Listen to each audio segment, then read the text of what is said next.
of the Southampton Town Board to order on this 4th day of May 2023. Please rise if you're able and join us for the Pledge of Allegiance. I pledge allegiance to the flag of the United States of America and to the republic for which it stands, one nation, under God, indivisible, with liberty and justice for all. Please be seated. Madam Clerk, would you please call the roll? Certainly. Supervisor Schneiderman. Here. Councilwoman McNamara. Here. Councilman Martell. Here. Councilman Bouvier. Here. Councilman Skibon. Present. It's never unanimous. On One Jay's day. last day, Mr. Consistent. or last meeting in office, we'll all say Be the the same. same thing. We'll see. Present. Yes. We'll say existing. Okay, so, It says present It on does So the here's- sheet, so here, at least we're all here or present, and we're presently here. we're going to review the draft agenda so we could get that published. And then, if we have time, we'll do some quick updates. And then we're, though it has it as part of the work session, the Regional Water Quality Summit, it didn't necessarily have to be part of the work session, so we could sort of recess, and we don't have to sit up here. And we'll sort that out, and that should go for a good hour, hour and a half. And then we do have executive session to follow, so. All right, so this is the agenda for the May 9th meeting, which is next Tuesday. It's going to be 1 o'clock here and hybrid. And we have a lot of public hearings. So there's 12 of them, and I do want to change the order here as well. So, but I'll get to that in a second. So the first one, though, is public hearing for supplemental funding for WQIP of Round Pond Stormwater and Restoration WQIP project. Should I say of Round Pond? I guess that's fine. All right, number 2 is public hearing on the acquisition of land of Five Towns College located at 4 Enterprise Zone Drive, Riverside, for water quality improvement purposes.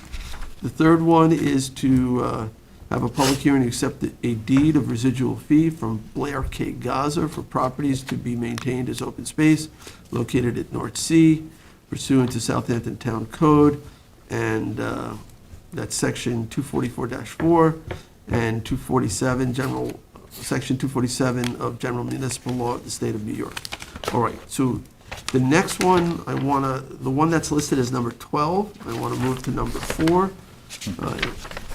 It's a public hearing to consider a change of zone from R80 to agricultural conservation and to consider acceptance of an agricultural conservation district easement for property located at 50 Jobs Lane, Bridgehampton, with corresponding amendment to the zoning map. All right. So you want to So switch that will 4 be- and 12? That becomes 4. Okay. All right? Well, we're not switching 4 and 12, we're just Can inserting, we, Oh, Yeah. just so- inserting 12 into number Into 4, and the four, rest will okay. drop down. So now 4 then becomes number 5, which is public hearing to consider authorizing the Triton Lane East Quad can Beach. we, I think there was a request also, can we move 11 up?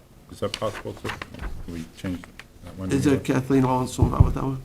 Okay, so let's make, Katie, actually, but. oh, Katie asked for that? She has an issue, this possible issue this evening, too. So. Okay, so let's make number 11, number 5.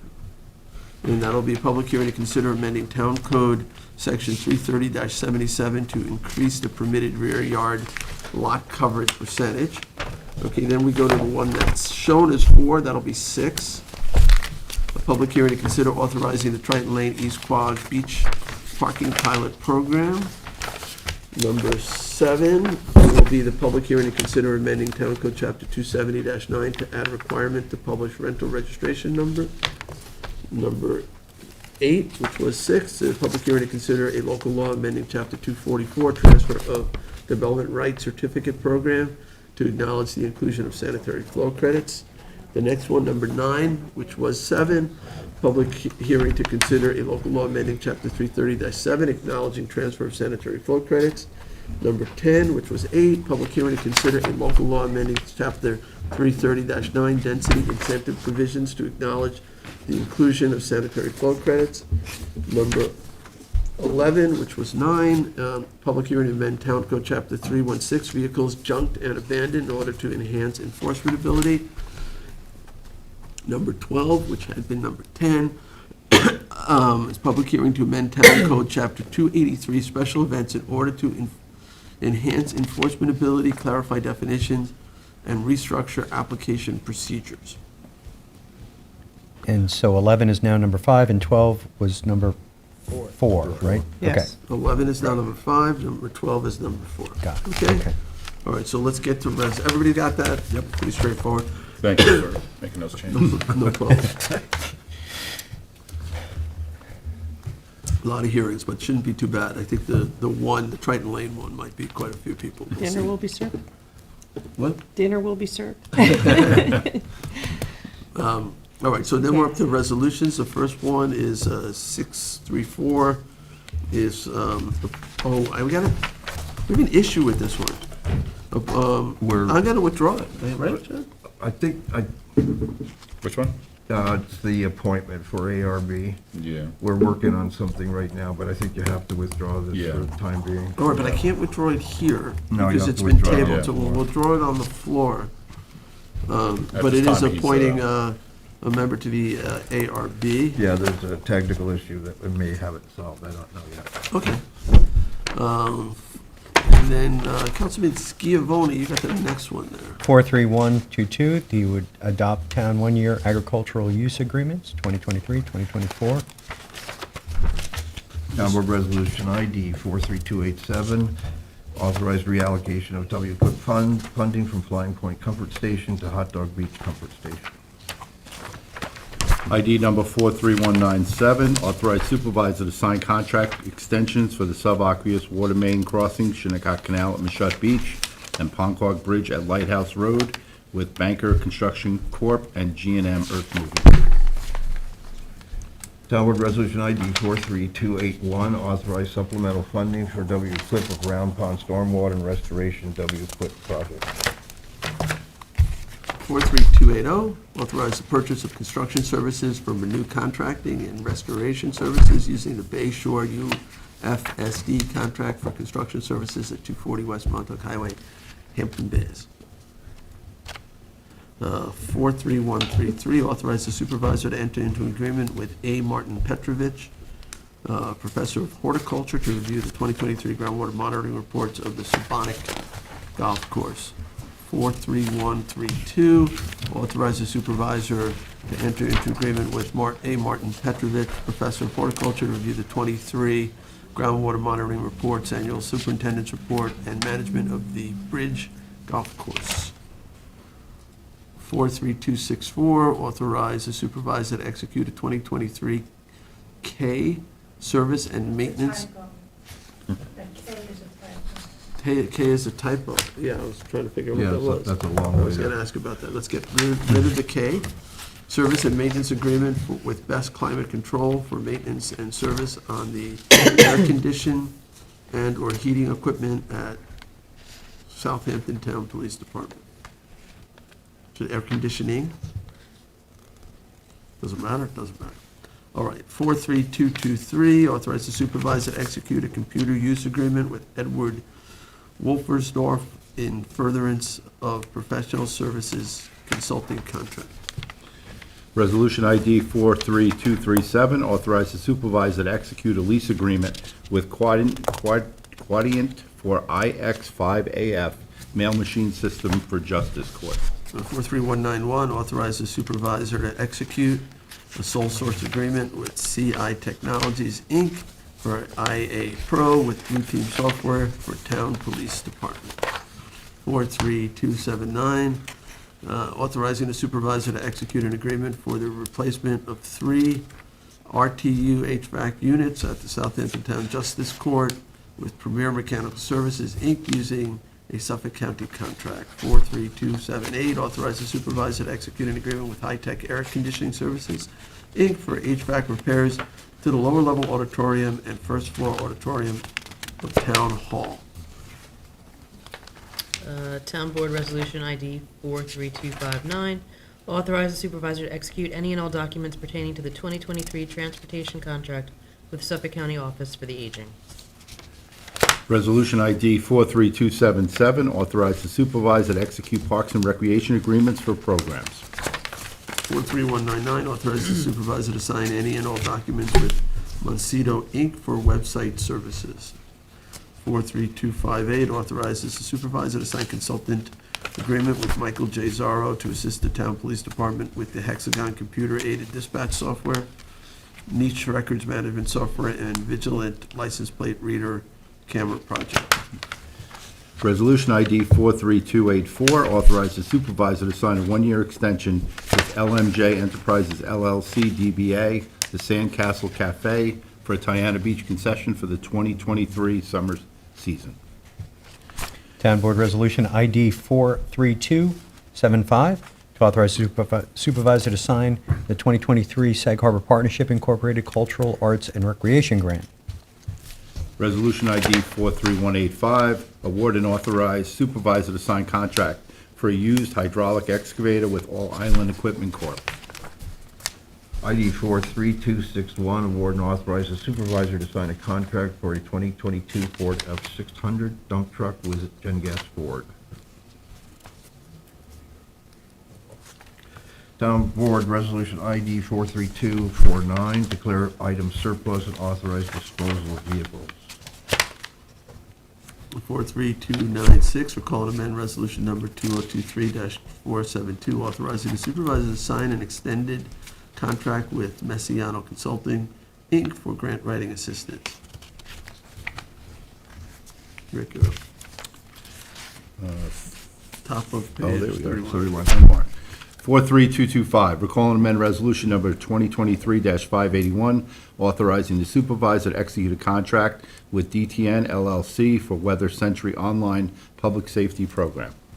43233, recall and rescind Town Board Resolution 2023-104.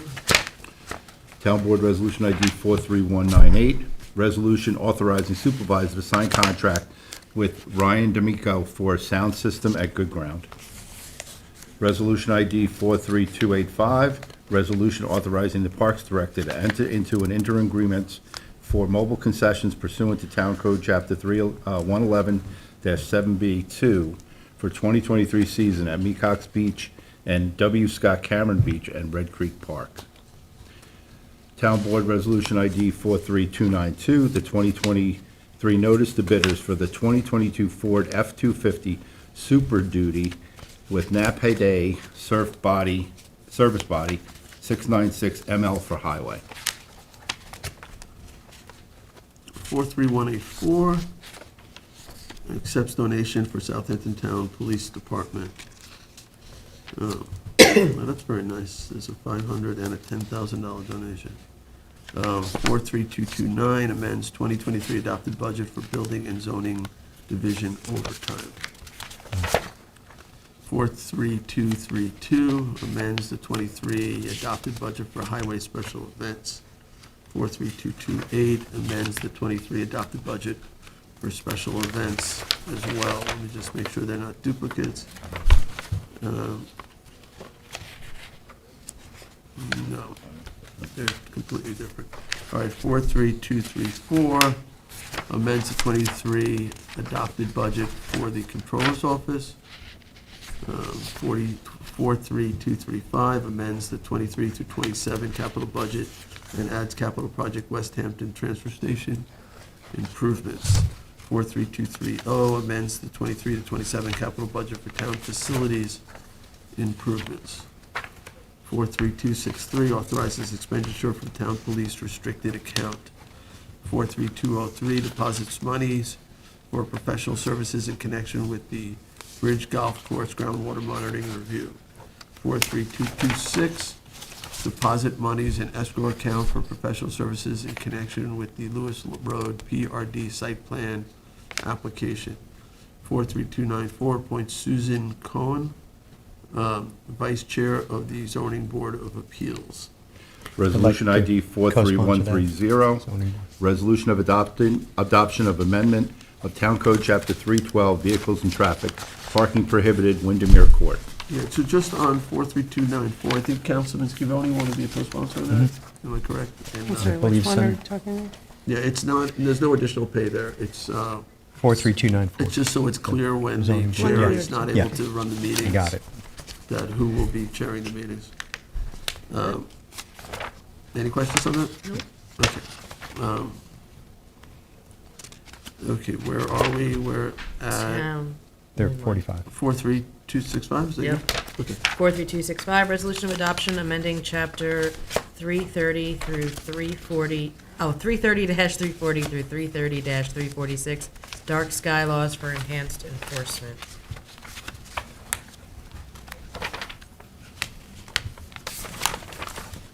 All right, I think we're on page 54.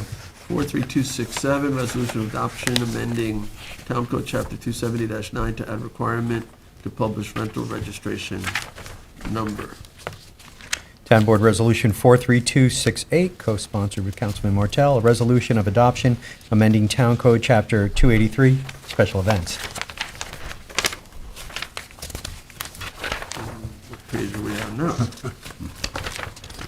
Page 74. Town Board Resolution ID 43239, cost reimbursement waiver for East Quogue Village Green Summer Concert Series to be held Thursday nights from June 27th to August 1st, 2023, excluding July 4th, with rain dates of August 8th and 15th, 2023. Could I be added to that, Cindy? Sure.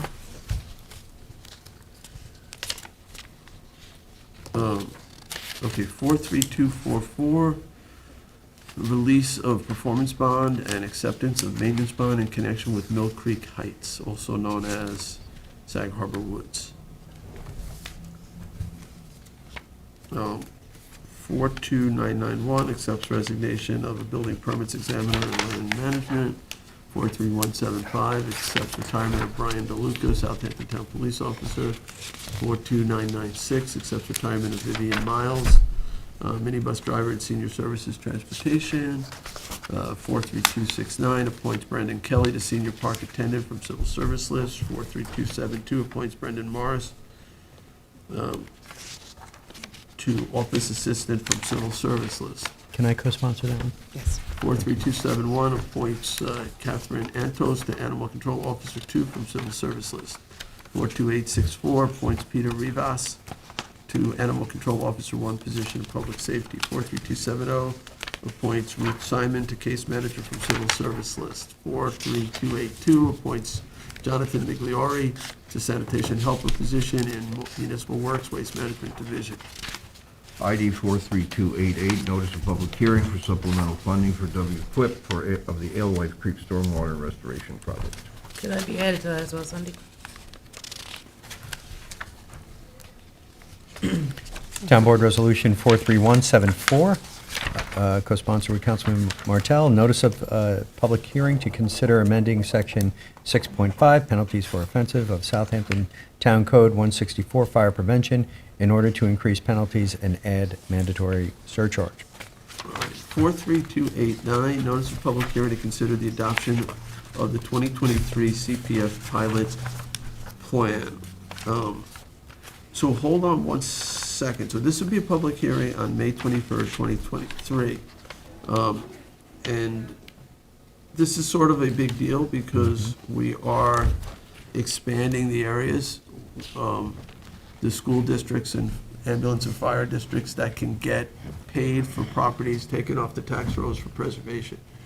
And under this plan, there are several areas, including Tuckahoe, I think West Hampton and Remsenburg, that now will get pilot program payments. So it is a big deal to those school districts.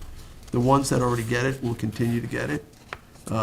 But the formula that was derived, which has a basis in hardship, we worked pretty closely to develop this formula with the tax receiver and the tax sole assessor and with others, the IT department. This is based on Assemblyman Beal's work up in Albany, changing the pilot program, which originally was just the sort of Pine Barrens areas and then it was changed to some lower census tract areas. Now it's sort of based on the tax rate within that area on a, per thousand basis. And we'll explain it all, but it is a big deal, that resolution, and I don't know that there's been much attention given to it, but it will have a big tax impact for a few of those areas. So 43297 is notice of public hearing to consider the acquisition of lands of Shorts Pond Associates, Marcia Held, Jane Held, and Linda Held, located at 264 Guyer Road and 1160 Scuttle Hole Road in the hamlet of Bridgehampton, New York.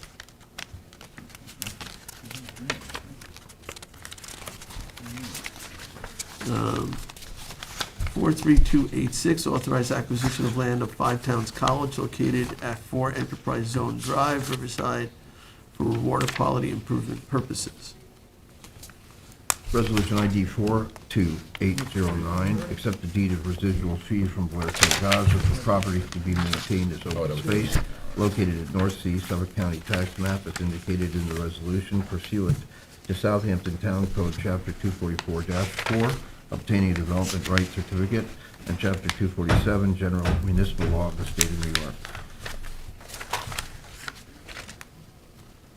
42888, acquisition of lands of Peconic Bay Development LLC, and amend CPF management and stewardship plan to include those properties. 43151, acquisition of lands of Joe Rappaport located at 427 Little Noyak Path, Watermill, and amend CPF stewardship plan to include that property. There are some more. There's a few other add-ons. 43298, authorize the supervisor to enter into an agreement with Hayduck Engineering LLC for professional engineering services in connection with the preparation of a feasibility study to service the business district of Hampton Bays. I'd like to add it to that. You know, the one thing on this is, I think we need to think beyond the business district. If we're gonna do a Hampton Bays sewer, it ought to be able to handle other areas, particularly, areas closer to the water there. There's a big population. I know that we're trying to get everybody IA systems, but it may be less costly to get people hooked up to sewers. So I just, Janice, can you respond to that? Because Good morning, Mr. Supervisor and members of the board. Yes, I can respond to that. We would like to do that. The district initially was just that little Hampton Bays DOD. Now we're asking them to expand it to go all the way down 20 by 20, where past the diner, to sort of the end of that district, and to the other side to encompass King Cullen. So it's a much bigger area. And then when we find a suitable parcel, we'll be able to say, okay, who can connect in? So initially, it will be for that downtown area, but we would hope to plan it for future expansion so that we can capture those neighborhoods to the south that are impacting Tiana Bay and, Yes. Western Shinnecock Bay. So yes, that would be the ultimate goal. But obviously this would be a very long-range right, plan. well, if we're building the infrastructure for We would build the infrastructure and we would. downtown, it's nice if you have a property that can scale up. 100%, and so we'll have to find a suitable parcel. The one by the cemetery initially was looked at because it was just for a very small area, even though people think that was a large area, it really wasn't. When you're talking sewer districts, that was a very, very small area. Here, we would look to find a parcel through this process that could accommodate a larger business district area and then future expansion. Okay, excellent. And that's the key. And that's the key. And to do that all through groundwater modeling and using H2M to help us All do right, that. thank you for that. Sandy, if I could be a co-sponsor also, please. Me as well. All right, 43300 appoints Edward Leon to driver messenger position in senior services. Transportation, 43302 appoints Stephen Gregory to maintenance mechanic 2 position in water district. Rick Martell's resolution is next, 43303, notice of public hearing to enforce action at 1 Squire Pond Road, Hampton Bays, for unsanitary condition water supply. 43304, notice of public hearing to amend Chapter 247, open space, to allow for clustering of commercially zoned property proposed for subdivision. Okay, and that's all I got. All right, everybody okay with publishing the agenda as discussed? All right, Sunday, you are good to go. Thank We are right at 11 o'clock. So perfect, we're not gonna do any updates at the moment. Jim, do I do this as a recess of the work session until 12:30, or are we gonna take this meeting and incorporate it As a within our work work session? session? Yeah, I mean, yeah, sure. I mean, I think it can. Okay, do we Keep it as need a- to sit here then for this? Oh. Isn't that Can, what, right? oh, we weren't doing that? Oh, they would, Yeah, well, we're gonna have Bringing Mr. in three Scully come people, right? in. And Fred, and the Age Oh, Conservancy, then I I was pres- gonna do this, but, Does it make sense Are they to have sit- are us they stay sitting here yeah, I would do that. and have them present? And have them, where do they Okay. present from, though? All right, so then our next item is this Regional Water Quality Summit, and we're gonna bring some folks in who are here. We've also opened up the attendance and to local officials from other towns, anybody affected by this. So we have quite a number of people, I think, who'll be joining us, including our controller, Dorothy, who's sitting in the back. Just walked in. So if we can get everybody in, I see Legislator Fleming in the hall. I see Peter Scully. All right. The county's water quality czar is among us. How are you, Peter? Legislator Fleming just entered. Kim Shore, who's Natural Resources Director out in East Hampton. Kevin McDonald, Nature Conservancy. All right, thank you all for joining us. So the next item on our agenda has to do with a county-wide proposal to create a water quality district of sorts. And this is something that's been long sought, to have the funds needed to improve our water quality by reducing nitrogen entering our bays and harbors. We're also joined by Trustee Wilker, Assemblyman Thiel, good to see you. Fred. What's Joe's last name? Oh, yeah, Joe McLaughlin is coming in. We have a Gloria Burke. Come on in, everybody, from our Planning Board, and Sustainability Committee. Let's get everybody seated, then we're going to begin.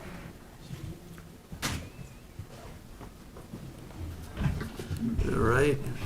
Dieter von Lichten is here. Okay, so, Peter, are you going to be kicking this off, or is Fred kicking this off?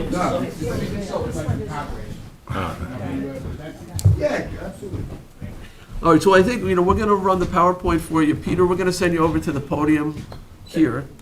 Great, as long as I can see. You'll be able to see. All right. This is Peter Scully, was it Deputy County Executive? Yes, for I'm Water Deputy Quality? County Executive for Administration, and County Executive calls me his water czar. I want to thank you supervisor and members of the town board for providing us with an opportunity to speak with you this morning about our progress. I remember, we've been working for about 10 years on a long-term plan to deal with the fact that we have hundreds of thousands of cesspools and septic systems in Suffolk County that are really both harming the economy and harming the economy and the environment. I remember coming out and seeing you in 2016, talking about what the long-term plan would look like, and of course, have always been working closely with stakeholder groups and, importantly, out here, Assemblyman Thiel, on the viable way of moving forward with a plan that has to meet the needs of a very diverse county, right? We have a very suburban county up island and a very rural county here. We need to meet the needs of both. And as the Assemblyman has pointed out many times, you need to both assess the problem, have a plan, and then finally find a way to implement it. And we're at the point now where we're moving forwards towards implementation. I want to acknowledge Legislator Fleming, who's been critically important in supporting our efforts on the county level, and Legislator Krupski, who's not with us this morning. So we'll take a few minutes, and then maybe Fred and Kevin can also make some comments. Can you just advance the slide? So this is a slide I use wherever I go in the county, just to point out that this is not a new problem. This is An issue that has been raised since the late 60s and early 70s. These are clips from Newsday, and the one in the top, you can't read it because it's too small. The opening paragraph is really interesting. It says, if you mention Long Island and places in the Middle East, and have a list of places, people will wrinkle their noses and say, isn't that the place where they have cesspools? And the answer is, in 1969, that's true. Unfortunately, subsequent generations of elected officials have kind of kicked the can down the road. It's not a criticism, but an observation, but we now finally have a long-term plan. The next slide's a little bit interesting. This is a slide from Newsday from 1973, which I stuck in yesterday just because it talks about the possibility of having sewer districts on the East End. And we now know that that would not be a viable option on the East End for a lot of reasons. Cost effectiveness is one. Secondly, presence of sewers is a concern because it could lead to land use decisions that are not consistent with community goals regarding quality of life. But there's an interesting quote from an official in the village of West Hampton. They are saying, I don't think it's ever going to come. And quite frankly, they were right. Next slide. So more than 50 years later, as indicated here, we still have more than 380,000 cesspools and septic systems in Suffolk County. About 20,000 are on commercial properties, but 360,000 plus on residential properties.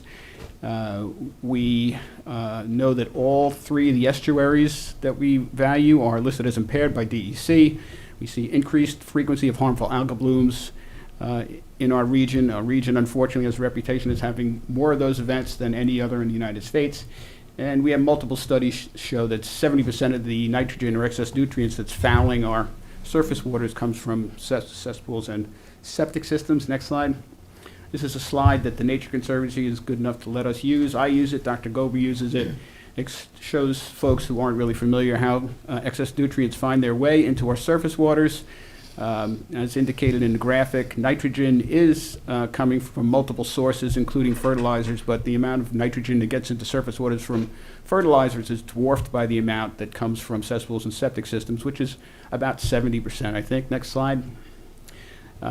This we use to show folks the visible signs of excess nutrients in surface waters, and the map on the top right is a cooperative effort of the Nature Conservancy and Dr. Glover's lab. It shows all of the harmful algal blooms that occurred in the region in 2022. Next slide. I don't think I need to convince anybody who's here. Also like to show people that when we run into people who are saying that cesspools and septic systems are working just fine, there's no need to replace them, that somebody must be making it up, that this is not a problem that's unique to Suffolk County. They're dealing with it all over the world, but also all over the United States. And we highlighted that one slide from paper in Hawaii because the highlighted language you can't read because it's too small. It talks about what they learned by contacting Suffolk County. And one of the things that Kevin is always pointing out is that in 2014, when the county executive declared excess nitrogen as water quality public enemy #1, the county was traveling around trying to figure out how to move forward. And at this point, other states are now calling us, asking us how we got our programs set up so quickly. And I'm talking about building a foundation for the transition away from reliance on cesspools and septics to IA systems, which was a lot of work. So don't need to convince this crowd about the consequences of nitrogen pollution in terms of water quality in the bays and harbors. Recently, Dr. Gobler has been pointing out that there are studies going on now about possible linkages between excess nitrates in water and cancers. That's a concern. I guess that research is ongoing. And we do know that excess nutrients are causing degradation of the wetlands that we rely on to protect us from storm surge. Next slide. Also anxious to tell folks who know about the environmental impacts associated with excess nitrogen in surface waters that the economic impacts are just as real. We're a community that's surrounded by water. That's what drew many people to live here, and it also draws tourists who spend billions of dollars. And when our waters are fouled and discolored and our beaches are closed, it has negative impacts on our economy. Next slide. So what is our clean water plan? It's really not simple in the overall scheme of things. How can we replace over time hundreds of thousands of systems that are not designed to remove nitrogen with systems that that can. I mean, the county executive pointed out when he recruited me over that when you see a number like 360,000, it'd be easy just to put your hands up in the air and say, it's hopeless, it's pointless, you can't do that. There's no way you're going to get this problem solved. His reaction and response was, yeah, we're going to do that. We're going to establish clear priorities, right? We're going to make a little bit of progress year by year, and we're going to recognize that it took decades to create the problem, and it's going to take decades to solve it. But we can solve it in a generation. We just need a plan in order to do that. And so we now have that plan. It's called the Suffolk County Subwatersheds Wastewater Plan.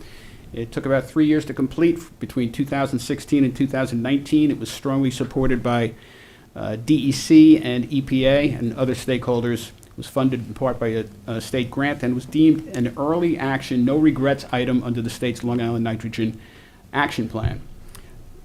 To replace cesspools and septic systems or eliminate cesspools and septic systems either by connecting parcels to sewers, and there are communities in Suffolk County where it still makes sense to do that, there are relatively few, or by replacing them with clean water septics requires a dedicated source of funding to make it affordable for property owners, because no elected official is going to support any proposal that forces a homeowner to bear the entire cost of the capital improvement of that magnitude. It's just not a viable approach.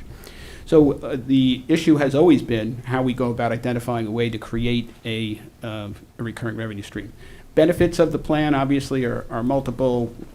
Water quality in our bays and harbors is something that this group gets, protecting groundwater, better protection of public health. There's a tremendous economic opportunity associated with all this infrastructure work, whether we're building sewers up island in some communities or installing clean water septics. We're creating jobs. This new industry that we've created for the new clean water septics is a robust one.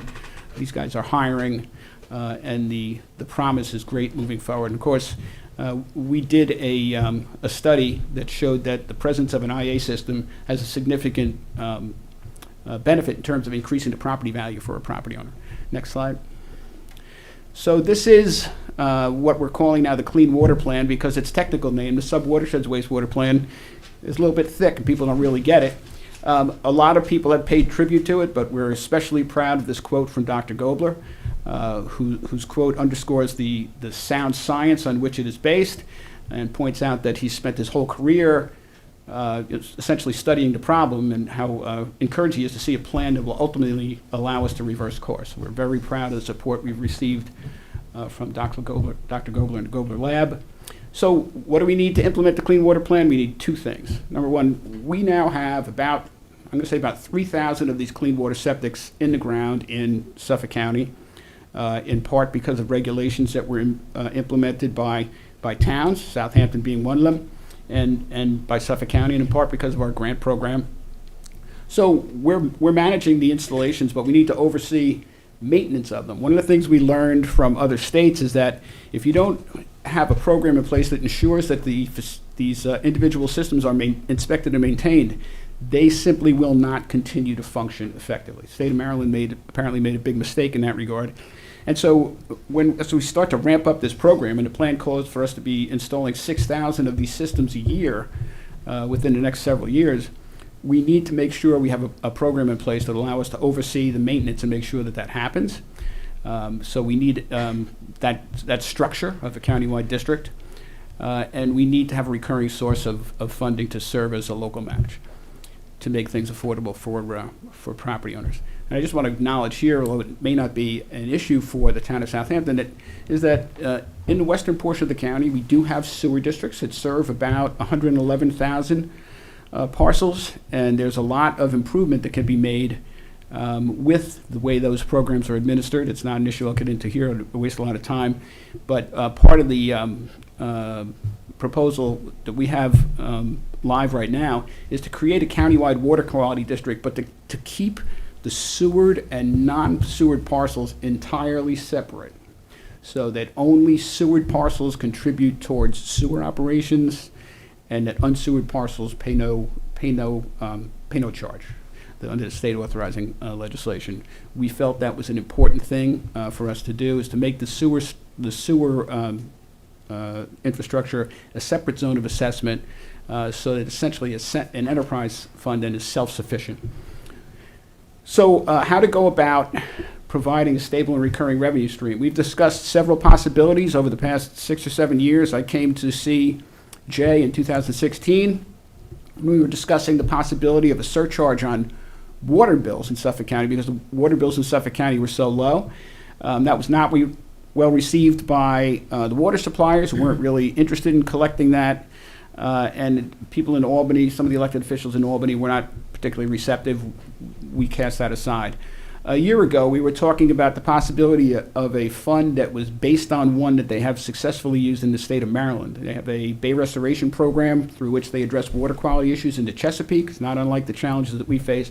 They have a bay restoration program and a bay restoration fund that's funded by a bay restoration fee. They assess a charge against each parcel of real property of $5 per month, or about $60 a year.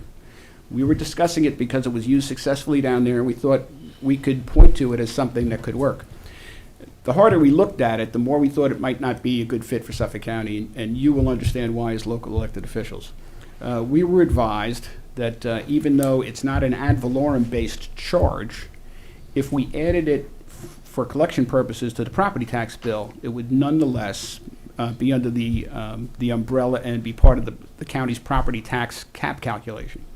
And our general fund property tax warrant is only around 50 million, a couple million less, maybe 49, 48.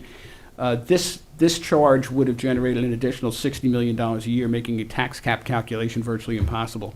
So last fall, we began working with stakeholders who are supporting the long-term wastewater plan, looking at sales tax as an alternative, and we found the stakeholders kind of coalesced behind it, in part because they know the people of Suffolk County have voted repeatedly to approve the investment of sales tax revenues for water quality purposes, but there are other benefits. No increase in property taxes, no new fees. A significant portion of sales tax revenues obviously are generated by folks who visit here, not by our residents. And they felt that 1/8 of a penny is almost invisible to the average consumer, because it only amounts to about 12 cents on a $100 purchase. Next slide. So how would it work over time? These are milestone years in the life of program that assumes the program begins in 2024, showing that the 1/8 of a penny is projected to create a revenue of about just under $58 million initially, and then assuming it increases 2% year by year. Over the life of program, it would generate about $3.1 billion, which is a significant portion for use as the county's local match to leverage funding from state and federal sources in a big way. So we're kind of encouraged about what the county investment in the program could be. Next slide. So a couple things about the plan that was authorized in the state budget. By law, all the funds would have to be spent on wastewater upgrades that are consistent with the subwatershed's wastewater plan. It's a science-based plan that delineated more than 190 individual watersheds in this county and established nitrogen load reduction goals for each and every one. And it also established priority areas for system replacements. As long as that plan guides the investment, there are rails there that will make sure that the funds are spent in a way that's consistent with the goals of the plan. The law requires that 75% of the funding be used for clean water septic systems and 25% for sewers. People observe that 75% of our county is unsewered and 25% sewered. There is a board of trustees established in the law to oversee the use of the funds, and it includes robust local representation. I'll get to that in a minute. And just to make clear, because we know it's a concern, there are no new sewer projects being proposed by Suffolk County in any East End town, only clean water septics. However, we are supportive of town and villages that want to advance sewer projects in limited areas where they need to do that, and there's specific language in the state authorizing legislation that would make town and village projects eligible for funding from this fund. You know, we do have some success stories. Village of West Hampton Beach is one, thanks to the contribution that you guys made from the CPF. So we want to support those projects which are judiciously advanced by local governments. Next slide. So this is a map that just shows the priority areas delineated in the plan. Phase 2 of our plan starts in 2024. Phase 1, which is just ending in 2023, how to standing up our grant program implementing requirements for the use of the technologies in new construction, things of that nature. Building some sewer projects up island that are being funded with post-Sandy resiliency funding. You guys may be familiar with those. And just spending grant funding as it becomes available to us. Phase 2 requires us to have a stable and recurring revenue stream. But you can see where the funds would be spent. And because distance, near water areas are a high priority, there's a lot of pink on the east end. That's all I'll say. Next slide.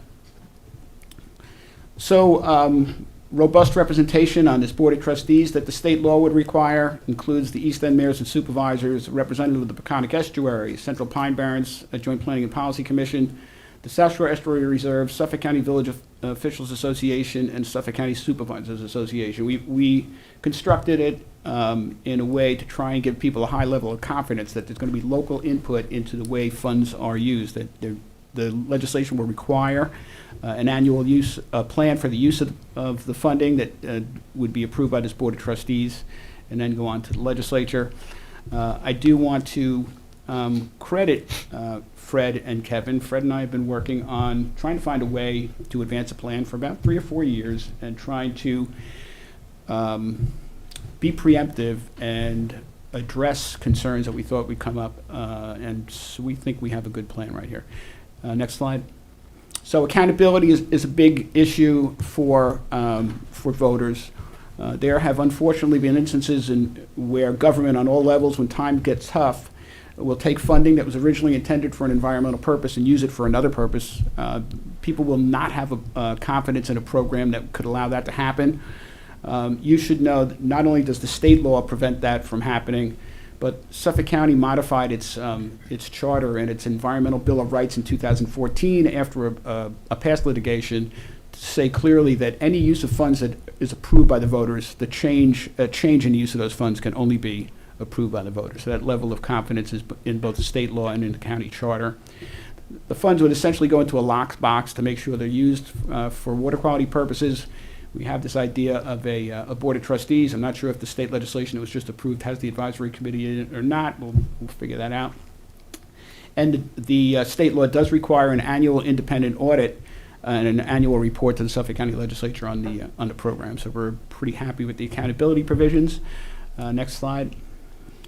So this again, there are areas in the county where we go to present where folks are not really familiar with IA systems, but happily in Southampton that's not the case. Both Southampton and East Hampton have robust IA programs, and there are millions of these systems in the ground all over the world. They're effective, they're durable, they're proven to work, and once in a while we get a question from somebody who thinks that we've invented them or something, but we know that in Japan, some of the systems that were installed in the 1970s are still functioning and still operating just fine. Next slide. Again, showing them that the homeowners can place these systems and the ports that are necessary to access them in ways that are not hard to look at. Next slide. So this is a little bit difficult to see given the size of the slide of the screen, but suffice it to say that our grant program is doing very well. We have received almost 4,000 applications. I think we're administering both Suffolk County's own septic improvement program and then the state septic system replacement fund, which has awarded Suffolk County $40 million of the $45 million awarded statewide. This has been a consistent trend because our program is viable. The state legislature, with Fred's support, created the septic system replacement fund, I think in 2018, $75 million, and said we're going to release it in tranches of $15 million.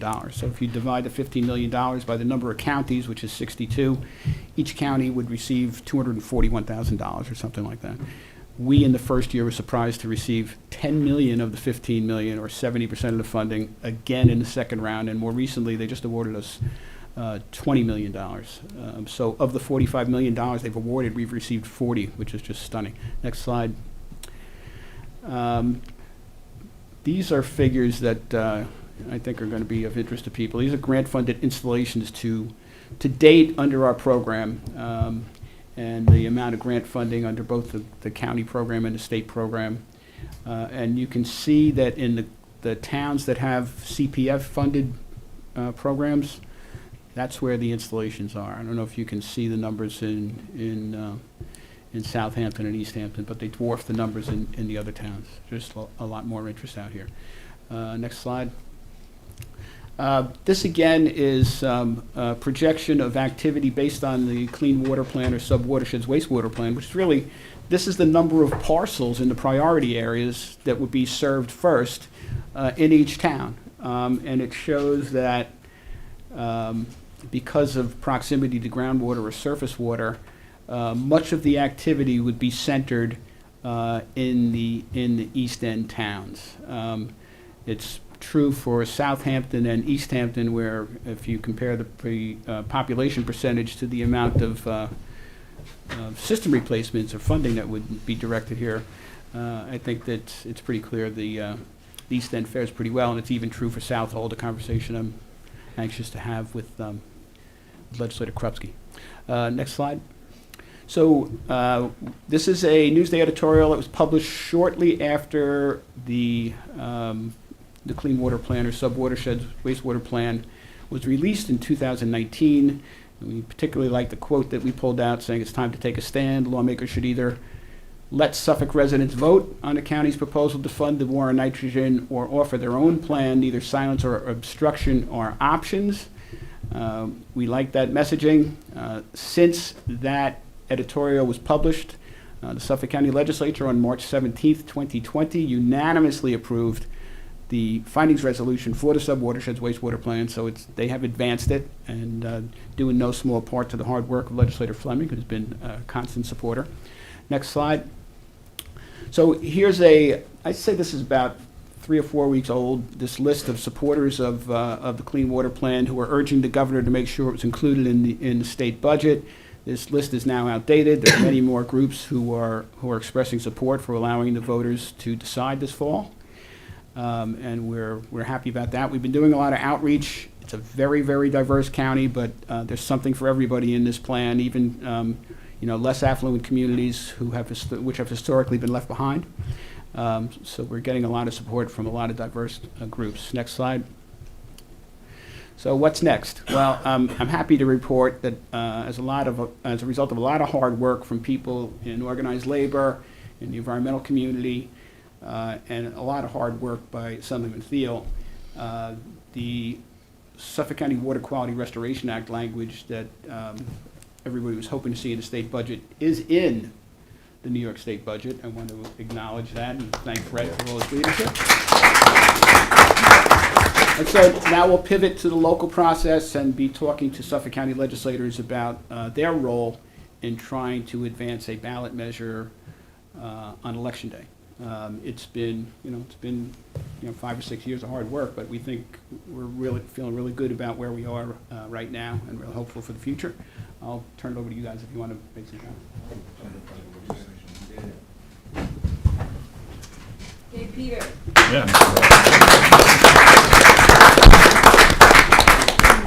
Well, thank you, and a tough act to follow to explain the county's plan. And it's good to be here. Good to see all of you again this morning. And the state of New York has a budget. It was only 1 month and 1 day late. And in response to that, I always say, the two most beautiful sites that I know of are Long Beach at sunset on Noyac Bay, and Albany in my rear view mirror. And today that's especially true. But the budget's done. This proposal was part of that. I'm not going to repeat everything Peter said, but I'll try to highlight a little bit of what happened in Albany and what the legislation does in maybe a little bit more detail.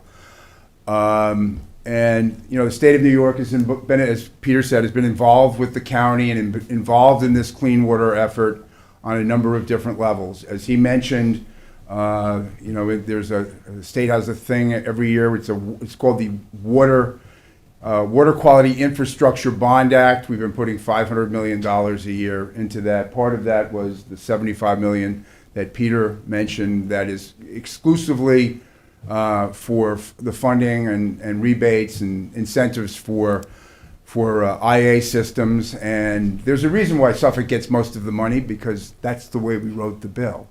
And because really Suffolk has really been ahead of everybody else in the state when it comes to this issue. Part of that is because we get our drinking water from underwater aquifers. So there's been that money. There's been the money that the state puts into the Water Quality Technology Center that Dr. Goldberg heads, that's been involved in trying to create additional options and workable IA systems, new technology in that regard. And of course, we have an Environmental Bond Act. All of these things, there's federal infrastructure money, all of which can be used towards this effort. But, to kind of put into perspective why this legislation was needed, we've had the state money that's from the Water Quality Infrastructure Bond Act dedicated to this. We've had the money that the county has utilized also to supplement its program. We added the 20% for water quality infrastructure to the Community Preservation Fund, which the towns such as Southampton and East Hampton in particular are utilizing as incentives for IA systems and incentives and rebates. All of those things that are in place so far, and what you'll see in Peter's numbers is that there's 360,000 septic systems in Suffolk County, and so far we've installed 1,500. So if we continue at this particular pace, sometime in the 22nd century, we will have accomplished our goal, and that's just not acceptable. As Peter said, it's not something you can do overnight, but it is something you can do in a generation. And if you're going to do it in a generation, you have to have the resources to do that. And you need a local recurring source of funds to be able to leverage more state dollars, the federal dollars that are available to implement this program in a timely fashion. So that's really where the legislation came about. I'll just kind of give you an overview of the bill, of the legislation that was in the budget. It really has three parts, and Peter's kind of alluded to all of them at one time or another. But one is the county wanted to be able to consolidate its existing sewer districts, the county sewer districts, not any of the local sewer districts, towns, or villages. And this bill allows them to do that. The second thing that the bill does is we have an existing quarter penny program that's been in effect for a long time. And this legislation extends that program until 2060. So that's the drinking water protection program. And the third part is really what we're focused on today, and that is the funding to implement this plan that would be dedicated to implement this plan. It's an additional 0.125% sales tax that would go to this program, subject to mandatory referendum. So the voters would have to vote for it. And I'm just going to highlight in my remaining time just a few of the things that I thought were important coming from the East End to make sure that this legislation was fair to everybody, but particularly on the East End because there's a history here. And we wanted to make sure that the East End was treated fairly. And as Peter alluded to, one of those things to ensure fairness and that this is a need-based program and the money goes where the need is, and that is to these areas along the coastline that are the highest priority to have septic systems removed and replaced, is that 75% of all the money that's generated has to go for IA systems, at least 75%. And after that, the remainder is for sewage treatment infrastructure. So roughly 75% of all the real property, individual parcels are on individual septic systems. A great portion of those percentage-wise are on the East End, and that's, the money, we are ensuring that at least 75% of the money goes there. The second thing that I thought that was very important representing this area was that while we need a countywide wastewater district to manage this, and there are existing sewer districts that are county sewer districts that are involved with this, we don't want to pay for that. There's this eighth of a percent sales tax that is going through this program. But when you consolidate the existing sewer districts, those sewer districts are operated with property taxes. And so the legislation has expressed provisions, which Peter mentioned, which is the non-sewered area and the sewered areas are separated. And there is no authority to impose any taxes in the outside of the sewered area for the sewer district. So it'll be one sewer district consolidated, but and all of those will be the county. I think there's 27 of them will be consolidated into one, but that will be paid for in assessment areas, and it expressly states that the county can't impose, has no authority outside of those areas that are sewered. Also, we have infrastructure needs here on the East End. Different towns for different parts of their towns are looking at sewage treatment options, particularly around downtown business districts, and that certainly is the case for the town of Southampton. So we wanted to make sure that, yes, IA systems, but where we do have sewage treatment needs, that the East End towns would be eligible for that. In fact, all towns would be eligible for that, and they are. We wanted to ensure that home rule was protected where there are existing town and village sewer districts, and we have some of those on the East End, Sag Harbor, Riverhead, for example, that their autonomy is respected, and that this doesn't affect them in any way, shape, or form. And then lastly, that the voters would have the right to a referendum. So, overall, the way this was drafted, and it had a great amount of input, and I want to acknowledge also, Kevin McDonald, who's going to speak next. I mean, a lot of time was working with the county to really kind of craft this in a way that it would be fair to everybody. I think we took the time, and the provisions are in it to do that, so that it's science-based, it's need-based, and all areas of the county are going to be treated fairly in the appropriation of resources to address this problem. And then, finally, as I said, it's subject to mandatory referendum. The voters get to decide. So that's kind of an overview of the bill, and I'll turn it over to Kevin. If anybody has any questions, I guess we'll take them all at the end. Just one quick question. So the plan is to have it on this November's ballot? Well, you'll have to talk to the county about that.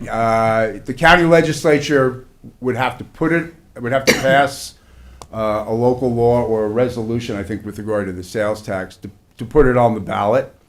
And that will be a decision for the county legislature.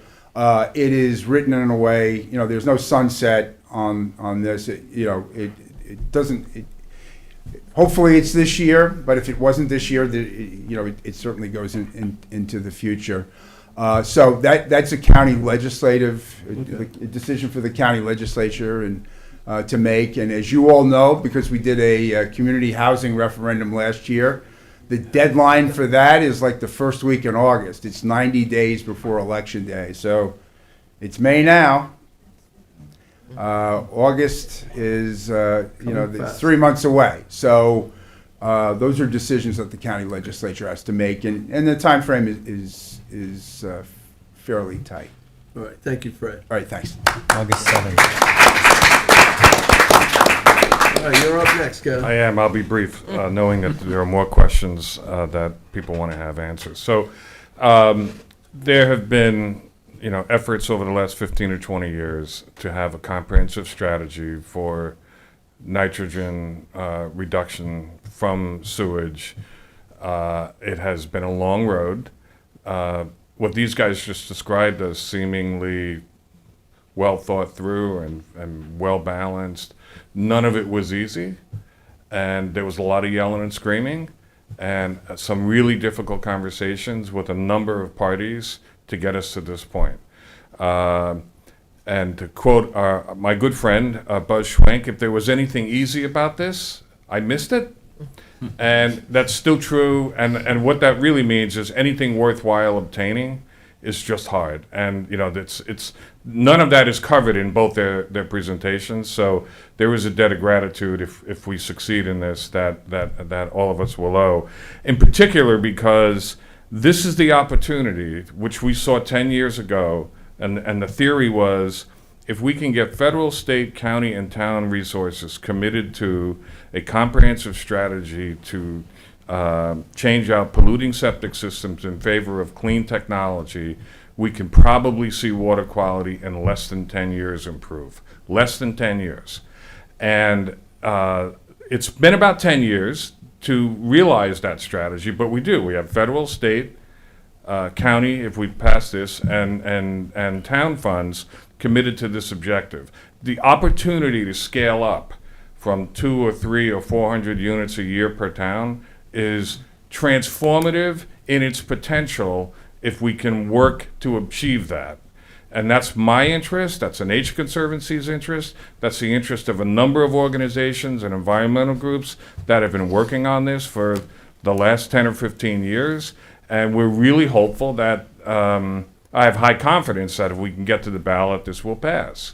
And your support before the Suffolk County Legislature in the not-too-distant future will, A, be appreciated, and I really do hope to see you at those hearings. So I'll stop, and if there's any questions, out of respect for time, I thank you again for your continued interest in this issue and for good thinking on water quality in the short period to get there. Thank you. All right, Thank thank you. you, Kevin. I certainly appreciate you guys teaming up to come up with a solution that's gonna work. And some of the earlier proposals I had concerns about, you know, ad valorem, you know, where our area is like a third of the tax base for the county, would put an undue burden on the East End and the per parcel. I didn't think that was perfect. Was better than ad valorem. But this proposal that spreads it out to visitors as well as residents and does it over, you know, a logical amount of time, reasonable, not overnight, but within our, hopefully, a lifetime, so we can see that water quality. I want to allow people to ask questions. I have one, and maybe it's to you, Peter. You want to just come up here? If I must. And first let me say is, I really like how you did this in terms of protecting the East End. And I know that a lot of that came from Fred and Kevin too, because we haven't seen that in the past where, you know, there's safeguards. Because when it comes to the county legislature, we have very capable representatives who fight like hell for us, but we're outnumbered population-wise. And if there aren't protections, we often don't get our fair share. And you hear it all the time from us. And we saw it with public safety, which is like 0.3%, where there were no guarantees that we'd get our fair share. The quarter penny, which was originally sold to us as half of it was going for open space preservation, which would go to the East End, and the other half was going to ASRF, the sewer stabilization, and that would help Western Suffolk. And today, I think most of the quarter penny is going to Western Suffolk. So, and the general sales tax as well, close to 4%. This is good because it's based on science. It's based on the watershed study, which I think is a sub-watershed study that's really important. It's got representation on the board. So it's really more of a thank you for putting together a proposal that has intrinsic protection for the East End. I, for one, am very supportive of it. And, you know, I typically do not like increases to taxes of any kind, including sales tax. But this is so critical to our economy overall that we have to do something. But it's more, I'm not even sure it's a question. So it's really more of a thank you for building that protection in. Yeah, so if you agree that the status quo is not acceptable and that you need to find a way to make the investment, then you have to have a plan that makes the decisions based on sound science. And then with regard to the diversity of the county and the different interests, I mean, Fred and Kevin and I have been talking about this for 4 years, and you need you need support from your state officials. And as I told Fred 2 days ago, I have long recognized that if Fred was neutral, I might have a shot, right? Right?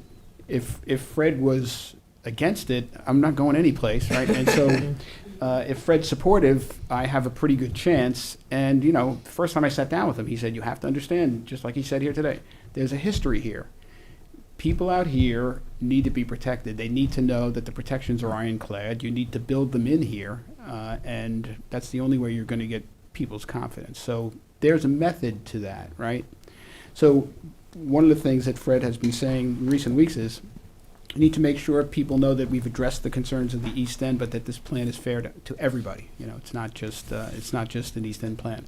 But with regard to the concerns that you've just voiced about past history and whether past Suffolk County legislatures have made decisions that were not in the best interest of the East End because they have the votes, the way this is structured, those things really can't happen, right? And so we're really pleased about that, and we're interested to see how the dialogue goes, because, you know, this is a unique situation in which, for the first time, organized labor, the building trades, the environmental groups, and even business organizations are all aligned in saying, we know this is the status quo is not sustainable. We know we need to do something. They're all endorsing this plan. They're even supportive of the funding split, 75 for IAs and 25% sewers. There was some dialogue about that over the past couple of weeks, and they all stepped up and said, no, we're solid on it. So we're feeling pretty good right now. A year ago, we weren't feeling this good, and we're very hopeful about the next Where 6 do months. we end up in terms of our overall sales tax? Are we still competitive with Nassau and New York City? Or are we going to be higher than We would be our neighbors? we would be an eighth of a penny higher than Nassau, but still lower than New York City and Westchester, our neighboring counties. Yeah, and I don't think anybody's driving to Nassau to save an eighth of a penny, so, No, probably not. yeah, So. all right. But you know, we look forward to continuing our work with the East End towns on water quality. There's a higher level of awareness out here on the part of the governments, and you know, we have programs that show that. You know, the CPF-based programs really make the bulk of the activity under our grant program has really taken place by the numbers in 2 towns, right, in East Hampton and Southampton. So we look forward to continuing. While you're up there, any other questions from the board? Well, you know, it kind of reminds me of Charlie Wilson's War. And the reason I say that, if people aren't aware of what that is that you spend a lot of money up front and then you don't think about what you're going to do into the future. This plan does that, and I'm so happy to hear this. I support this completely. You know, we've had these discussions over the years, you know, what happens on the East End, how does that work, how is maintenance paid? How does a homeowner have an accrued cost or valuation added to their properties? All these conversations that we've had, and I see it's all captured here. I just got to say, well done, Peter, and well done, all you guys. This is fantastic, and I totally support it. Great. So thank you. Thanks for the opportunities. If anybody thinks of a question they forgot to ask, obviously they'll need to reach out to us, and we'll look forward to working with you in the months ahead. Don't go anywhere Well, yet. I did have the one question. Where does the federal infrastructure money fit into this?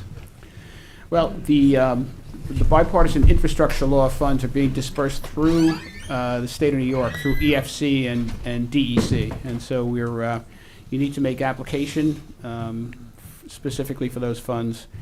We had early on, I'm going to say in March 2021, at the urging of some of the congressional offices, we developed a countywide infrastructure, federal funding infrastructure ask that included an ask for $21 million for IAs. And there is no explicit, as of yet, IA-based program, but we're hopeful that, you know, we're going to be able to unlock federal funding for IAs as well as sewers. So all of the bipartisan infrastructure law funding and all the Bond Act funding are all being passed through the state, and so we're, you know, yesterday they went live with information about how to apply for Bond Act funding. Staff is looking at that right now. And then, you know, we also, you know, county executive is also looking at ways over the short term that we can provide some financial support, not only for IAs, additional funding support, and also for local government sewer initiatives. And we'll probably be talking to, I mean, he may have been talking to the supervisor already about ways we can help you with those things as well. So, you know, we're hoping that one of the reasons that we were able to get $40 million of the $45 million in state septic system replacement funds is because we had a local match. We had our program, and it shows that's what the key is to unlocking large amounts of funding. So we're very hopeful What about is the current county grant max? Is it 22 now or 20? We can give you a grant of $10 million from $10,000 of county funding, $10,000 of state funding. And then we have a low to moderate income bonus or grant of $5,000, and then a $5,000 bonus, I think, for either a polishing unit or a drain field, a shallow drain field. So theoretically, the right applicant could obtain as much as $30,000, and if they're located in a CPF town that has its own program, they can do even better. John, what's ours, 20? 20, up 20. Yeah, so Up to there 20. are a lot of instances in the CPF towns where a system goes in the ground without any out-of-pocket expense. You know, the county executive has always been adamant that we want people to know, theoretically, they could replace a septic system with a septic system right now, but we want it to be less expensive for them to put in an IA. That's what our goal has been. We've been focused for the last 3 or 4 years on failures and catastrophic failures, situations where people have to make a decision quickly about replacing a system. And so the county executive and members of the legislature were like, you have to find a way to get to those people before they make a decision to spend more money to put old technology in the ground. And then we've worked to do that, and successfully. It meant making staff available on weekends, going to sites on weekends and things of that nature. But it's been good. It's a lot of change of culture in the health department, by the way they think about some of these things. And that's what you need to think outside the box to get the job done. Any other questions? Just to Very good. follow on to, this will be my last question. The issue that's always been of concern is if we have a catastrophic storm and we have these IA systems that are in place, and we've talked about this before, insurance companies and whether that's covered, who actually owns the system, in our case, when it comes from a grant. I'm still not sure that we answered that question completely. So maybe we can have some time and sit down and sort of go through that so I can better deliver that back to the constituents. We got over the tax issue. Now, this is another issue that seems to be coming up, is if we have a storm and the system is destroyed, who actually owns that system? And then the long-term maintenance cost, which I think you've captured pretty well here, but I just need to understand it a little bit better. But Yeah, where does that stop? happy to have those discussions. I'll just say real briefly that the current Suffolk County Sanitary Code provision that the legislature approved in 2016, Article 19 of the Sanitary Code, kind of set the regulatory framework for the use of IAs. And how it addresses maintenance is that it requires that a homeowner have a maintenance contract, like many people do have a maintenance contract for, say, their oil burner or another component. The initial installation of a system is required to include 3 years of maintenance, but then it's on the homeowner. And so our policing that universe is one way to approach it. We have 3,000 of them in the ground right now. But once you're scaling up to putting tens of thousands of these systems in the ground, is policing the individual homeowner the best way? Maybe not. I mean, maybe the best way to do it is for the government, like it does in many towns, to let a contract for system maintenance, get economy of scale, and make sure that the systems are maintained and the homeowners don't need to worry about it. That's something that policymakers will have to come to grips with. Great. Well, I said I support it, now I support it even more, so thank you. I just have two things. From a longtime plumbing family, I'm really happy that the local Plumbers 200 is supporting this, so I think that's fantastic. I saw it on the list.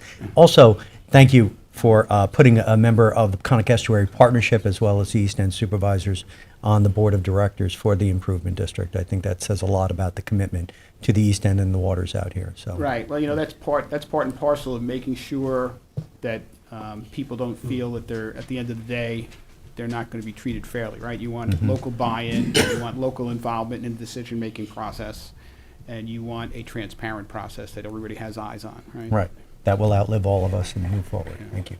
So thanks do you very guys much have- for your time. Thank you. All right, you can sit, but don't leave. Because I know, this is a hybrid meeting, we potentially have people even online who may have questions. But first Bridget, did you want an opportunity to address us as a legislator or elected? Thank you. No, I mean, I'm here to listen. I'm fully supportive. I'm so proud to be here at this moment in time because we have been working on it for an awful long time. And I appreciated Kevin's comment about the discussions and the challenging discussions that brought us to this place. But we've got a lot more work to do, so I'm really excited to be part of this, and we need the support of all the towns, and I think we're hearing it, so that's Well, good. yeah, thank you. Yeah. Thank you for your leadership on this issue and representing us. Okay, anybody who is here from our audience, Dieter van Leesten? Was I close? I've been working on it for 8 years. It's my last year. If I don't get it right this year, I'm out of luck. I'm Dieter van Leesten, co-chair of the Southampton Sustainability Committee. I want to thank you, all of you, on this issue. I've been working on that for a long time, on the lowest level, but very much involved with Chris Kobler on this. I have one issue. I've been approached by a manufacturer of septic remedial systems.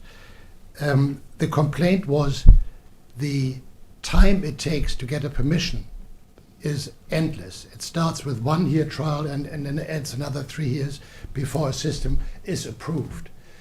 It costs them a lot of money, a lot of time, and we're losing time for additional good systems to be introduced. Is there any way on the administrative side to shorten the cycle of permission? That's the question. Okay, no, I understand the question, so I'll have to ask Mr. Scully if he can respond to that. So, Peter, there are other competitive systems, having more systems approved would certainly or potentially lower the price through competition. So where is the county? I can speak Yeah. to that. Right, so, We need to go. Peter, you have to come Yeah, I in. need- Can I ask you one question before you get on? How can we get that slide presentation? Is it possible to get that? yeah, I can provide it if you just give me an email address. We have it. Jackie has it, so we can Oh, we can. Thank you, Peter. Okay. So that's a really important issue. So there, throughout the earlier part of the millennia, there were, some stakeholders who were encouraging the county just allow the use of technologies in the county. And the county executive said, well, we have a history here. In the 1990s, there's a sewage technology called the denitrification system, which the county allowed to be piloted to see if it would work. And there was a court action by some developers and ultimately led to the installation of thousands of the systems in the ground, and it turned out they weren't really working very well. So the county executive said, no, let's make sure we have a process in place that requires that manufacturers show that their technologies work here, and we have a kind of a staged certification process.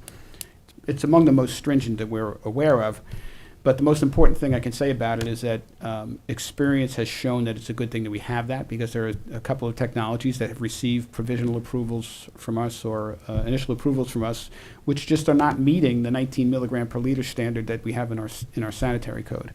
So perfectly willing to take a look at the process to see whether or not there's anything we could do to shorten it up for a specific technology. But all of the technologies that are being used have been through this kind of rigorous vetting to show, that they're actually capable of performing.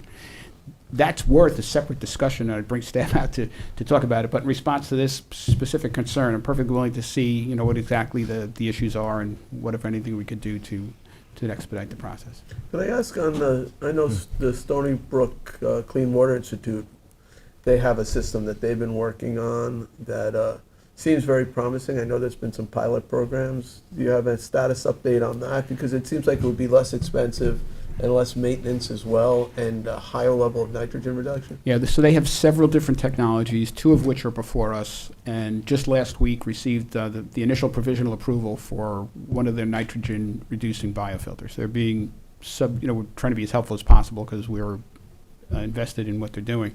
But the first of the technologies to receive provisional approval, that happened last week.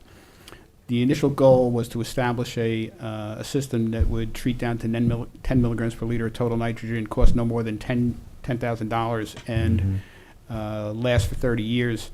The challenges with the technologies really have been cost. They're trying to figure that out, and the size of the footprint. I'm not really qualified to talk to you about in detail what they're doing, but they are advancing through the process, and they did receive provisional approval. So last week was a great week for Dr. Gobler, and it brings their work into a new phase. Now they're working with industry installers. They will respond to our grant program solicitation of quotes. They will be added to the list of technologies that can be used by homeowners, with the pricing and all that sort of thing. So an historic step last week for them in terms of one of their technologies getting provisional approval. That's great. So just on that same issue, I think it's kind of fascinating, because you mentioned it before, you go to other countries and you see a lot of these systems are already in place and already working, and they have a history. And many of them are coming here, and we have some in our inventory as well, which are functioning really well. And the pilot program, I think, you and I had talked about a pilot program for a Swedish system that's, but to be open to that, I think it's really critical, particularly going into the future. As the technologies changes, you'll also be able to change with those technologies, and they're interchangeable alternates for these systems. That it's something to think about going into the future, that you're not necessarily linked to one type of system, particularly if it reaches the end of its life and you're going to change that. You want to up those technologies as well, so you can stay in, congruent with the technologies as they go forward. Right, and so with the addition of the Center for Clean Water Technology nitrogen reducing bioreactor, there are now seven individual technologies that have received provisional approval, and 2 have received general approval. So it's an important part of a very complex overall program, and we're really kind of proud of the health department and the way they've managed this kind of transition to a completely different use of technology. And I have to tell you that none of it would be possible without support we've received from the state of New York. We just, I was at DEC for a long time before I came back to the county to do this. And while I was at DEC, then Senator Laval called me one day and said, "What are we going to do about nitrogen?" I said, "Well, I just heard County Executive Ballone, announce that nitrogen pollution is public water enemy #1. They have a sophisticated health department. We should probably assist Suffolk County and let them staff up and do what they're doing." And it's a result of support from the state, and Fred's been stalwart, that we have the sophisticated staff necessary to do this work. I'm just really proud of them. Thank you, Peter. Great, thank you. Other questions from our attendees, Margaret? Good morning, everyone. Thank you so much. So excited about what I'm hearing. I am the chairperson of the Hampton Bays CAC. I'm not speaking or commenting as such. And I'm also... Just identify yourself for our record. Pardon? Oh, I'm sorry, Margaret Friedlander. I'm a resident of Hampton Bays. I'm also a candidate for trustee for the town of Southampton. But I'm speaking now as a resident and loving what I'm hearing. And my background is marketing communications for large global agencies in New York and global clients. So when I hear all this, excited, anxious to see it happen. And I very much respect, as a program and project manager on the corporate side, I can only imagine what it took, as Kevin mentioned, to put all of this together. And now the point that I just want to bring up, and I'm sure you've already all thought of it, is how does it get to the residents? So I'm a homeowner. I would love this on my property. It's the standard questions. Who do I reach out to? How does it happen? Any kind of home project, you're getting estimates, you're asking questions. So how does this happen? And so I think, and an awareness and an omni-channel awareness and education level from state, county, local governments is really needed. And there are many ways to do it that make that barrier to entry or the lack of knowledge available to people who, especially if you're talking about a tax, I agree with you, it's nominal, but now to kind of, no pun intended, take it downstream and give the information to the end user to remove any barriers or answer any questions, I think is really important. Just quick on that, I mean, there are mandates in certain areas, and these funds, as far as I understand, they're available to people even if you're required to do the system, but all new construction throughout the county, new home construction, has to have an IA system, and then we have in certain priority areas, expansions. I think throughout the county, all failed systems, right, when they're replaced, that's another area where the county requires them. But there are people who voluntarily want to just do the right thing and switch technologies. It might not be in a priority area. Agreed. Which is why I'm saying, right now, if I were interested, I know I'm myself is information gatherer, and so I'm self-motivate. But there are other people that may not be aware or may not be as Sure, and maybe And Mark- Janice can address this, Janice Shearer, our planning and development. Well, for this administrator. particular funding, it still needs to, it's subject to a public referendum. So Oh, that would have- yeah. that's my point. So if you're taking So this to the there'll public, be public outreach and, on this. exactly. This is all encompassing end to end. If Well, you're this will asking provide for a significantly more funding, but we do have funding now. This, And we This have will scale up a the funding successful to meet the program that's need. doing it. Exactly. I guess my bullet point is just an awareness effort so that Right. people understand what the tax is for. You've covered a lot of bases where people might have an issue, fair share, distribution, all of that. Now it's a matter of how does the public get educated and understand from end to end.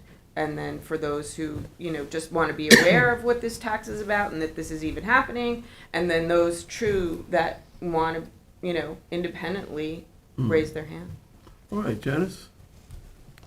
Thank you, and thank you so much. This is very exciting. I just would like to mention that we do have Emily Ifstration, who works in the CPF office. And Emily we stole her from Suffolk County, sorry. But she ran the Suffolk County grant program, and now she runs our IA system program. We worked there's Kim Shaw and Melissa from East Hampton in the audience right now. We've worked together, Southampton and East Hampton, to create a joint flyer so that our programs kind of match and are the same. There's some differences, but just in terms of rolling it out so we coordinate, let's call it the benefit from Suffolk County and their grant application program and ours, so people can put that money together. And as you know, you've taken off even income restrictions, so because everyone flushes, there's no real issue there. Anybody who wants to get grant money, it is available, and we've made it as easy as possible, and we constantly look for ways, Jackie Fenlon and Emily and I and Kim and the whole team from East Hampton, and we work together to try to coordinate all our programs. And as you know, we set up the whole water quality committee, and then East Hampton has their water quality committee, so we're always like lessons learned. When we first rolled out the program, you may recall Laura Toomey and Concerned Citizens of Montauk put on a huge presentation and outreach effort, and we can probably do something like that again to get a new fresh infusion of buzz. But on our website, for the benefit of anybody who's listening to this or wants to know how do they apply, you can go and just type in water quality on the town's website. A box pops up, you type in your address, it tells you if you're eligible. It gives you it's a very simple form. We don't do the tax returns anymore, none of that. You go straight to Emily, they kind of reserve the money for you. You go to Suffolk County, you get your permits, you do everything, and then we pay out the contractors. The town does, so we even bypass that. So each year, we're trying to perfect this and make it easier, more user-friendly, and not as many obstacles. So And Janice, there are things that our grant can be used for that the county grant can't. Yes, so our grant allows you, like, say you had to, rip out a tree or fix your landscaping, or, you had to do something along those lines. We do allow that reimbursement to cover, you can't, create the Taj Mahal where we require before and after pictures, but we do allow for that, and we do cover the cost of the maintenance contract for the first year, I think, or more, for the first year. Are we looking to expand the locational standard so that more Yes. people can Yes. qualify? Also, we have an update to our water quality plan pending, where we took the information from CDM Smith and the county that has done quite an extensive modeling effort and updated our maps where the county has indicated priority areas over time. Our maps encompass those priority areas now, so that we are even ahead of the curve when it comes to, they're trying to roll it in and phase it in, and we're saying it's all eligible as far as town grant money at this So point. we just need a local law, though, to make that match, right? Because right now, we're at the 2-year window in terms of Travel time. groundwater travel time. 0 to 2, new construction. Yes, actually, we That's didn't do that local law yet, but we Yeah. have an update that we've been preparing. So that is So coming. that is coming, Okay, yes. good. Yeah. Peter, do you want Just to? to weigh in on respond that? to the resident. So, when we rolled out the program, initially thought we were gonna need to go out and sell it to people, and we're doing a lot of outreach. We have found over the last several years that we can't keep up with the pace, and so we don't really need to sell it. But if you go to reclaimourwater.info, you can get all the information that you need, and we created a nice electronic application process where you can upload all the documents from your home and get information about the cost, because we did a solicitation of quotes from the manufacturers, so that information is all out there. How all that will change if we get into a broader program where we're doing thousands a year, I mean, there's gonna be a real need to communicate with people about the changing program, so it's spot on. All right, other questions or comments from our attendees? Sure, 100%. Of course. Thank you. I also want to know who made this darling. Is it Peter Guardiello? Because that's my guess. I'm so glad to be here with all of you. But I did want to just note, I know we've got the press here, and this is a very, very large undertaking, and we're just beginning it. This is a focus on the East End because we want to reassure East End officials, as I've been reassured as an East End official, that this is very fair to the East End. But I do want to emphasize that this is a very well-balanced program that is addressing the septic problems across the county. There's been enormous investment on the western part of the county with regard to sewer programs, and we do have a very different approach to water quality on the two sort of ends of the county. So for purposes of my colleagues on the western end, I also want to just ensure folks that this is in fact a very well balanced program that is intended to address both the West End and the East End. And these guide rails that are in place for the East End are unique because historically we haven't had them there, but they're there because there is such an enormous investment on the western part, and that they have lots and lots of sewering on the western part of the county that we're not able to do. So glad to give the reassurances to the East End, but I don't want the takeaway to be that this is an East End program, because it certainly is not. There's a lot of effort to make sure that the West End, where they have beach closures all the time because of water contamination and also have serious problems with surface water contamination, that is also being addressed with this program. Bridget, before you say it sounds like the ball's sort of in the Suffolk County Legislator's court in Yes. terms of putting this on the ballot. Correct. Um, And thank you, Fred, for sending it our way, because we're ready to take it on. All right, so it is. By the way, on- that's what these little water drops mean. They mean that we support them. So if you want one, let my office know, and we'll figure out how to get you So one. I are want you one. anticipating that it will pass the legislature and be put on the ballot in November? Well, Jay, you sat in my seat, so predicting success on a vote is something that I would never want to enter into. I respect the debate that we're about to have with all of the colleagues on the 18 different districts in the legislature, because each has their concerns. But everyone, I think, recognizes that this is an enormous problem that has been literally buried for many, many years and decades even. And I think there is support, certainly, with the leadership of the county executive and Deputy County Executive Scully. We definitely have a lot of muscle and strength behind the arguments. Also, I think what Kevin talked about, the difficulty that the challenges that have been faced and overcome in getting to a place where this huge, expensive problem can be solved in a reasonable way that doesn't create too much of a burden on any particular part of the county, any particular homeowner, is really appreciated by folks who are looking at it. So that'll be our job, my team and Legislator Krupski, and I'm glad to see our Supervisor Jerry Siller is here from Shelter Island. We'll need everyone, and Hey, East Jerry. Hampton is here. We'll need everyone to continue to advocate to the legislature because it's a big vote to take, but it's been very, very well thought out, and I think I'm anticipating that we're going to have success as long as we do our job right. All right, that's what I wanted to hear. Thank you. My understanding is we're going to be moving it along now. The next step is a resolution. We will have plenty of opportunity for debate and public comment, but I do expect in the summer we will be voting on sending it to the voters for the November ballot. That's my goal. Yeah, no, personally. we miss a year, we lose $60 million. That's the way I say it. Yeah, no, that's a great point. You It's a know, great so point. it's, time is of the essence here, I believe. And I think August. the leadership of the county executive, of the advocacy organizations, of our state leaders is not lost on the folks who are making decisions on funding at the federal level and the state level. And it's why we got 10 out of 15 million initially and continue to get that money, is because this is how thoughtful the leadership is on getting this problem solved. So, I hope that it'll move nicely in the Thank you, Bridget. legislature. Thank you. Kevin, you wanted to say something? Kevin McDonald, one quick item.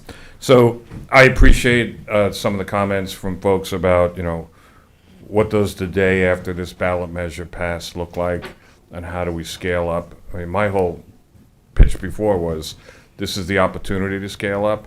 And as most of you know, the story of Tate's Cookies, it was a young girl who worked at her father's farm stand and baked the cookies in her house. And she brought them out to her father's farm stand and then sold the cookies when people came home from the beach and bought corn.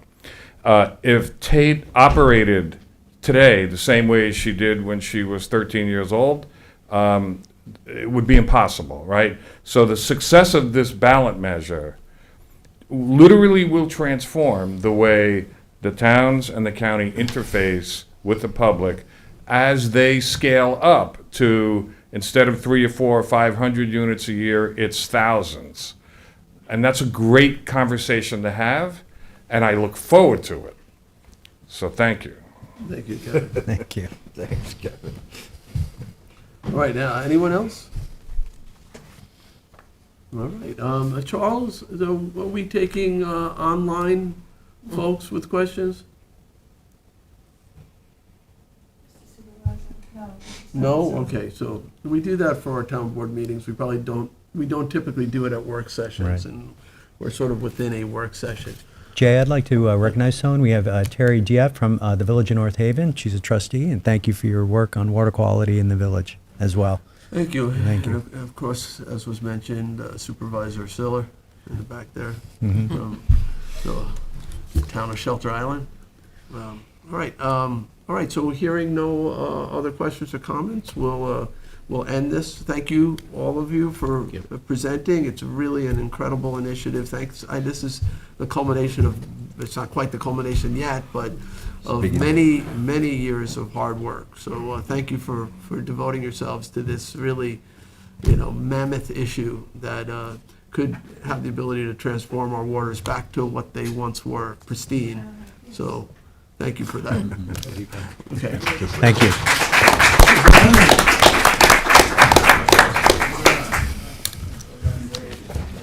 What did somebody Let us know the first day we could knock up the offer money.